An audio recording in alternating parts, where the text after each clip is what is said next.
If you were to look at my life from the outside, you would see order. You would see competence. You would see a woman who has it together. My apartment is tidy, my plants are watered, my work deadlines are met with a quiet, efficient click of the keyboard. I am the friend who remembers birthdays, who sends the reassuring text, who has a spare charger and a listening ear. I have built this life, this beautiful, stable life, like a master craftswoman. Every piece sanded smooth, every joint fitted perfectly. But every single day, I perform a ritual, a secret, silent liturgy to a god I don't believe in, to keep the monster at bay. The monster doesn't have a name, like in the stories. It's not a fear of heights or spiders or even death, really. It's something more insidious. It's the fear of rupture, a catastrophic, irreversible break in the fabric of my reality. It's the quiet, constant conviction that the stability I've built is a house of cards, and one wrong thought, one misplaced word, one single step out of line will cause it all to whoosh down into chaos. And so, the ritual. It begins the moment my eyes open, before I even check my phone, before I feel the warmth of the sun on the blinds. I take a mental inventory. I count my breaths. In, 2, 3, 4. Hold, 2, 3, 4. Out, 2, 3, 4, 5, 6. It has to be even. Always even. If I mess up the count, a little jolt of anxiety, sharp and cold, goes through me. I have to start over. I can't get out of bed until the counting is perfect. It sounds ridiculous saying it out loud. It feels ridiculous doing it. But in that moment, it's as vital as oxygen. This counting, this need for symmetrical, balanced actions, it's the thread that holds my sweater together. If I pull it, everything unravels. So I touch the doorframe twice with my left hand as I leave a room. I arrange the items on my desk in pairs. I take steps in even numbers on the pavement. If I end on an odd number, I have to take a tiny half step to even it out. To anyone watching, it might look like a slight stumble, a quirky hesitation. But to me, it's a necessary correction, a recalibration of the universe, a spell to keep the rupture from happening. I was on a date once, a few years back. A nice guy. We were walking back to his car, laughing, and I was so absorbed in the conversation, I lost count of my steps. We reached the car, and I realized with a sickening lurch that I had ended on an odd number. The perfect warm bubble of the evening popped. My mind went cold and sharp. "Everything okay?" he asked, his hand on the car door. My heart was hammering. A voice in my head was screaming that I had to go back. I had to walk back to the last curb and do it again, correctly. But another voice, the sane one, was yelling back that that was insane, that I would look insane. I forced a smile. It felt like a crack in my face. "Yeah, just thought I dropped something." I patted my pockets, a pathetic pantomime. Must have been my imagination. I got in the car, but for the rest of the night, I was gone. I was a ghost at the table. All I could feel was the wrongness of those steps, the imbalance I had introduced into the world. The rupture was coming. I could feel it, a pressure drop in my soul. He never called again. And I didn't blame him. Who would want to go out with a ghost? That's the real cost, you see. It's not the counting or the touching. It's the silence. It's the vast, cavernous silence I have to build around this fear. I can't explain to my date why I suddenly became distant. I can't tell my friend why I'm 10 minutes late because I had to park and repark the car until the alignment felt right. I can't tell my boss that the reason I was staring blankly at the spreadsheet for 10 minutes was because I was mentally arranging and rearranging the data in my head until it formed a pattern that didn't make my skin crawl. So, I lie. I make up little flimsy excuses. Sorry, traffic was weird. Oh, I just zoned out for a second. I'm just a bit of a perfectionist.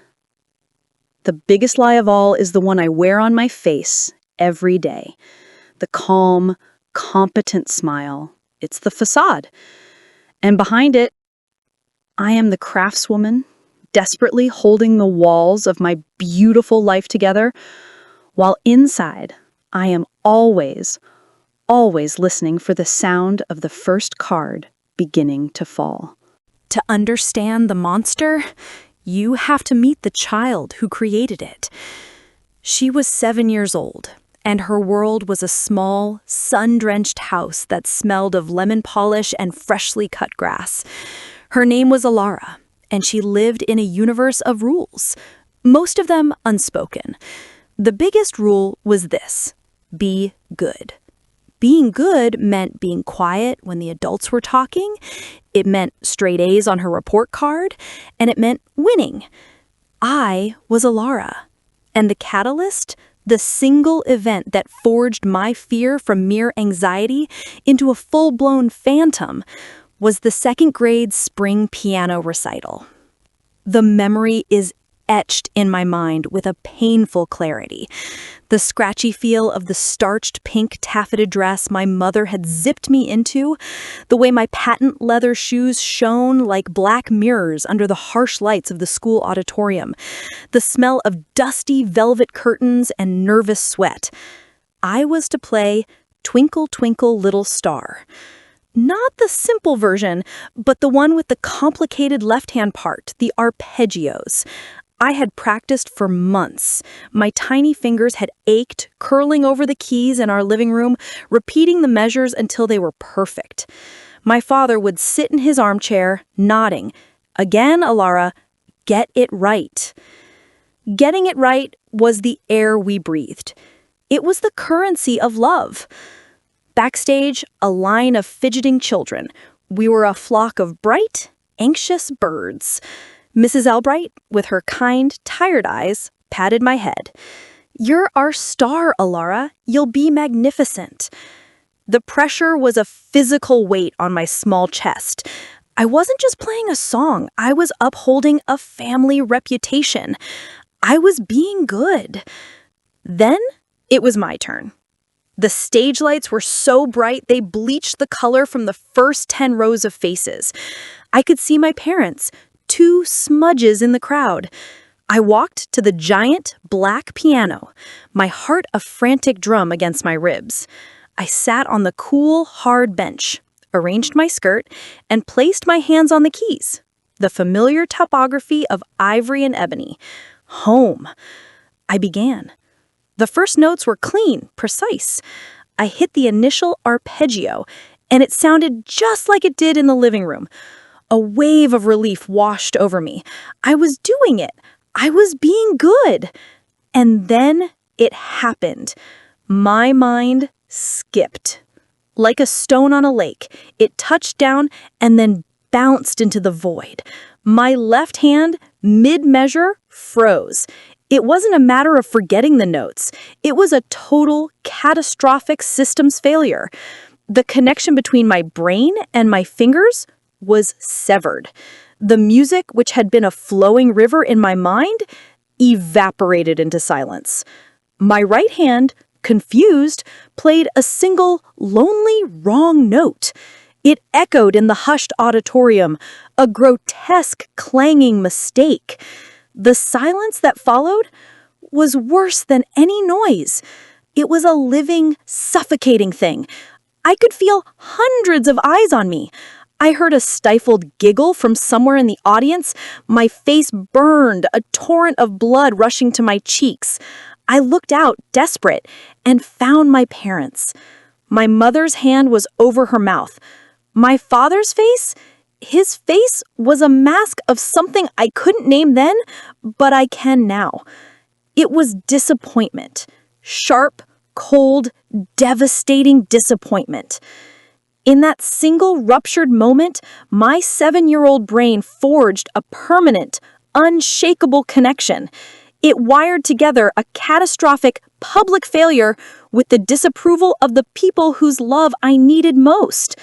The stability of my world, the one built on being good and getting it right, shattered. The house of cards didn't just fall, it was vaporized. I don't remember getting off the stage. I remember the feeling of my mother's hand tight around my wrist, leading me away. I remember the muffled sounds of the next performer starting their piece perfectly. I remember sitting in the back of the car on the way home, the silence so heavy it felt like we were driving underwater. No one yelled. No one punished me. The punishment was the silence itself. It was the confirmation that I had failed. I had not been good. That night, lying in my bed, the feeling of wrongness was a physical stain on my soul. I started to count my breaths, trying to find a rhythm, a pattern to latch onto in the free fall. In, 2, 3, 4, out, 2, 3, 4. The even numbers felt safe, balanced. They were something I could control when everything else, my fingers, my mind, my parents' pride, had spiraled into chaos. That was the birth of the ritual. It was a child's desperate attempt to build a new world, a safe world with rules I could never, ever break. A world where if I just counted correctly, if I just touched the door frame twice, if I just stepped on even numbers, the rupture would never happen again. I could be good. I could be safe. I didn't know then that I was building a prison. I thought I was building a fortress. And for years, it worked. Until the day the world outside the fortress demanded to be let in. The fortress held for 20 years. It held through high school exams, through college finals, through first jobs and bad breakups. My rituals became more sophisticated, more deeply woven into the fabric of my daily life, but they remained invisible. A private operating system running in the background of a seemingly high-functioning woman. I became a graphic designer, a career where symmetry, balance, and precise alignment were praised, not pathologized. My quirks were seen as dedication to my craft. No one knew that when I centered a piece of text, I had to click the alignment tool exactly 4 times. Not 3, not 5, 4. It was just how I worked. Then came the Crestview presentation. This was it, the biggest project of my career. Months of work culminating in a 30-minute presentation to the client in our sleek, glass-walled conference room. My design, a complete rebrand for their company, was the centerpiece. If this went well, it meant a promotion, it meant recognition, it meant, in the twisted logic of my mind, that I was finally, permanently good. The morning of the presentation, my ritual was a military operation. I woke up an hour early to accommodate the counting. The shower faucet was turned on and off in a sequence of 4. I dressed in a navy blue pantsuit, buttoning the blazer and smoothing it down exactly 10 times. I ate 4 bites of toast. I checked my presentation files 4 times. The number 4 felt solid, square, dependable, a foundation. I walked to the office, my steps a silent, even-numbered mantra on the pavement. I am in control. I am prepared. Everything is balanced.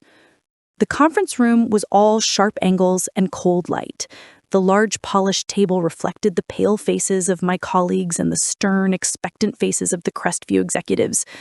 The air hummed with the quiet of expensive technology and high stakes. I took my seat at the head of the table, my laptop open, the clicker in my hand. I placed it down, then picked it up, then placed it down again. It had to feel just right. A colleague gave me a faint, encouraging smile. I tried to return it, but my face felt like plaster. My boss, Sarah, began the meeting.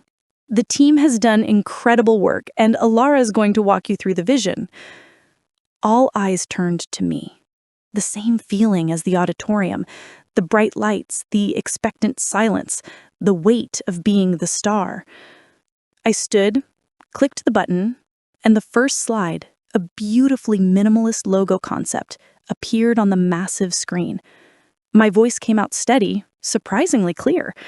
I talked about color theory, about typography, about representing stability and innovation. I moved to the next slide, then the next. Each click of the button was a tiny, controlled event. I was doing it. I was navigating the minefield. And then on slide 7, I lost the thread. It was a simple enough slide, mock-ups of the branding on business cards and letterheads. But as I looked at it, something was off. The alignment of the text on the virtual business card was unbalanced. Had I set the margins correctly? Was the logo a fraction of a pixel too high? My internal compass, the one that demanded perfect symmetry, began to spin wildly. The flow of my presentation stuttered. As you can see, the application across stationery is... My words dried up. The confident narrative I had constructed evaporated. All I could see was the potentially misaligned text. The rupture was here. It was happening on the screen in front of everyone. My heart began to hammer, a frantic, bird-like panic against my ribs. The cool, air-conditioned room suddenly felt suffocatingly hot. I could feel a trickle of sweat trace a path down my spine. Breathe in, 2, 3, no, start over. In, 2, 3, 4. I was trying to count my breaths internally while simultaneously trying to form coherent sentences about brand identity. The two systems, the public and the private, were crashing into each other, creating a feedback loop of sheer terror. Alara? Sarah's voice was a gentle probe from a mile away. Is everything okay with the slide? No, it's not okay. The text is wrong. Everything is wrong. I have to fix it. I have to close the file and open it again. I have to click the alignment tool 4 times. I couldn't say that. I fumbled with the clicker, my fingers numb and clumsy. I meant to go to the next slide, but I clicked twice by mistake, jumping 2 slides ahead. It was a graph, meaningless without my explanation. A low murmur went around the table. I'm sorry, I mumbled, my face burning with the familiar childhood shame. I clicked back, but I overshot, landing back on the offending business card slide. The imbalance of it screamed at me. My vision started to tunnel, the faces in the room blurring into indistinct smudges of judgment. Just breathe. In, 2, 3. No, it's odd. Start over. I was trapped. Trapped between the silent, screaming demands of my ritual and the very public professional expectation to perform. The two worlds I had kept meticulously separate for 20 years had violently collided right here, in this glass box, under the fluorescent lights. I opened my mouth, but no sound came out. I just stood there, gripping the clicker, staring at the screen, my body rigid with a panic that was entirely, devastatingly invisible to everyone but me. The silence stretched, becoming thick and unbearable. I saw one of the Crestview executives exchange a glance with another. I saw the confusion on my colleagues' faces turn to concern, and then to something worse. Pity. The house of cards didn't just fall this time. It disintegrated. And I was left standing in the wreckage, exposed, the master craftswoman revealed as a fraud, held hostage by a ghost from a second-grade piano recital. There is a silence that comes after the explosion. It's not a peaceful silence. It's the ringing in your ears kind of silence where the world has been permanently altered and everyone is too stunned to speak. That was the silence I lived in for the days following the Crestview presentation. I was sent home. Not fired, not officially. Sarah, my boss, used words like understandable stress and taking a few days to recover. Her kindness was a special kind of torture. It was a bandage on a gaping wound, and we both knew it. I had not just failed, I had malfunctioned, publicly, spectacularly. The first day, I didn't get out of bed. The rituals, the counting, the touching, they all felt like a joke. What was the point? The very thing they were designed to prevent had happened anyway. The rupture had come. The monster I'd been feeding with my routines and my numbers had finally grown strong enough to burst through the walls and show its face to the world. My magic had failed. I was a wizard whose spells had proven useless. I lay there, staring at the ceiling, and I let the wrongness wash over me. The odd number of panels in the ceiling tile, the uneven rhythm of my own heartbeat, the chaotic random patterns of sunlight on the wall. I didn't try to correct them. I was too tired. For 20 years, I had been a soldier in a secret war, and I had suffered a catastrophic defeat. The fight had gone out of me. On the third day, I dragged myself to the shower. The water hit my skin, and I didn't count. I just stood there, feeling the water. And for the first time, I let myself cry. Not the quiet, controlled tears I was used to, but great, heaving sobs that tore from a place so deep inside me I didn't know it existed. They were tears of shame for the little girl on the piano bench and the woman in the conference room. They were tears of anger for all the years stolen, for the dates I'd ruined, the friendships I'd kept at a distance, the life I'd built that was really just a beautifully decorated cage. And they were tears of sheer, unadulterated exhaustion. I was so tired.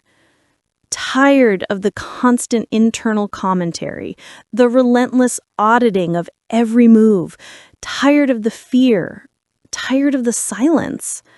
I got out of the shower and caught my reflection in the steamed-up mirror.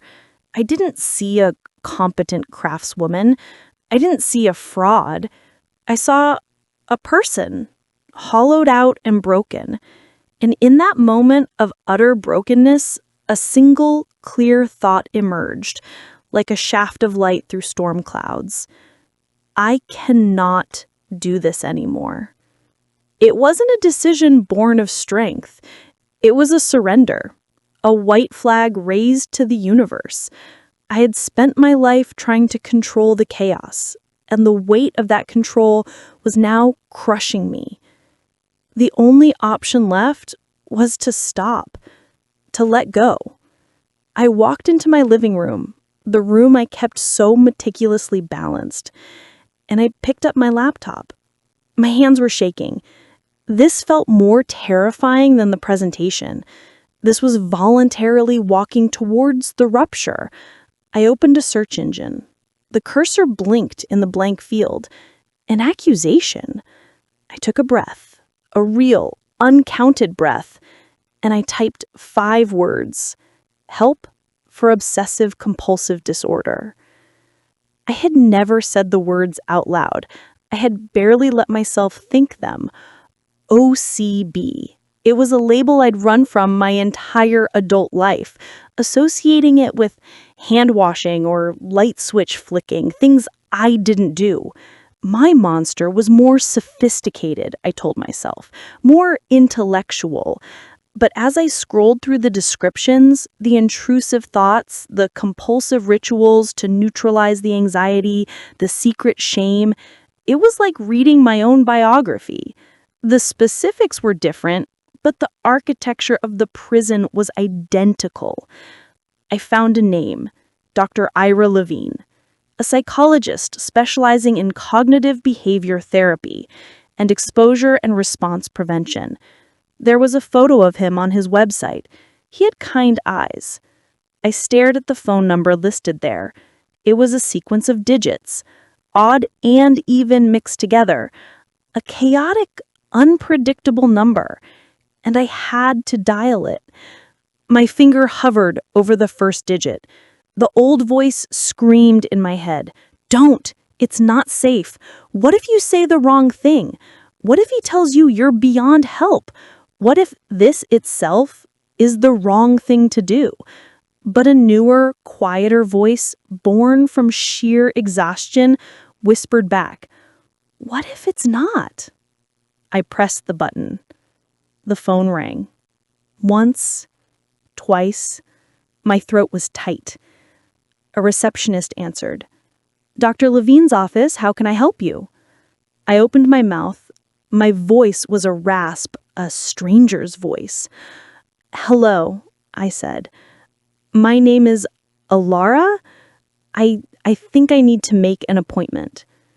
There was no thunderclap, no lightning strike. The world did not end. The rupture did not swallow me whole. There was just the soft click of the receptionist's keyboard and the gentle sound of her voice scheduling me for Tuesday at 10 a.m. I hung up the phone and sat in the heart of my perfectly ordered apartment.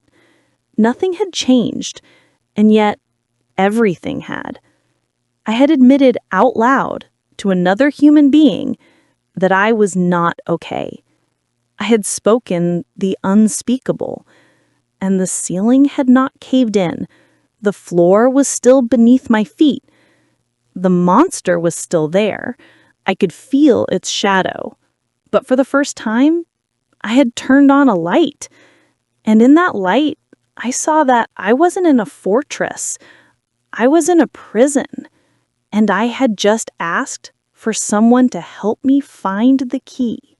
The first time I walked into Dr. Levine's office, I counted the steps from the waiting room to his chair. 12, an even number. A small, silent sigh of relief escaped me. It felt like a sign that maybe, just maybe, I was in the right place. Dr. Levine didn't have a fancy couch, just two comfortable chairs facing each other, a small table between them, and a window that looked out onto a maple tree. He was a quiet man, with that same calm presence he had in his photo. He didn't bombard me with questions. He simply said, "Tell me why you're here, Alara." And so I began. I started with the presentation, the public collapse. Then I went back to the counting, the stepping, the touching. I told him about the date and the parked car.